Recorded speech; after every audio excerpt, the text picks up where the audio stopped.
SV Sekar ஒரு 4 நாளைக்கு முன்னாடி தமிழ்நாடு பாஜக தலைவர் அண்ணாமலையை வந்து ரொம்ப காட்டமாக விமர்சித்தார். அதை வந்து நீங்கள்லாம் பார்த்துருப்பீங்க. நானும் ஒரு வீடியோ போட்டிருந்தேன். அமித்ஷா என்ன சொல்லியிருக்காருன்னா, அதுக்கு அந்த பெட்டி மேலே ஒரு ஆணி அடிக்கிற மாதிரி அதிமுகவுக்கு வந்து கதவு இன்னும் நாங்கள் வந்து மூடலை, அந்த கதவு இன்னும் திறந்து தான் இருக்குது அப்படின்ற மாதிரி சொல்லியிருக்காரு. இது கேட்கும்போது நம்ம அண்ணாமலை வந்து காண்டாவாரா இல்லை பொலிட்டிக்ஸை ஒத்துப்பாரா, இந்த பொலிட்டிக்ஸை ஒத்துக்கின்னு அதிமுக கூட கூட்டணி சேர்றதுக்கு அண்ணாமலை ஓகே சொல்லுவாரா, இல்லை அதிமுக கூட சேர மாட்டேன் அப்படின்ற மாதிரி ஸ்டாண்ட் எடுப்பாரான்னு தெரியல.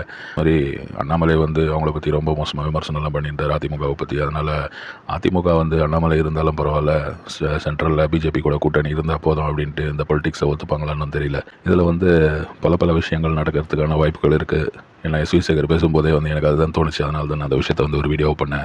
எஸ்வி சேகர் மாதிரி ஒரு ஆள் பேசுகிறது வந்து சும்மா பேச மாட்டார். அவர் சும்மா பேசுறதுன்றது இந்த மாதிரி நேரத்தில் அதுவும் எலெக்ஷனுக்கு முன்னாடி அண்ணாமலையை பற்றி அவ்வளோ மோசமாக வந்து அவர் பேச காரணம், சென்டரில் வந்து ஒரு வேளை அண்ணாமலையோட பேர் கொஞ்சம் டேமேஜ் ஆகிருக்குது, அண்ணாமலையால் ஒன்றும் வேலை நடக்கலை அப்படின்ற மாதிரி ஒரு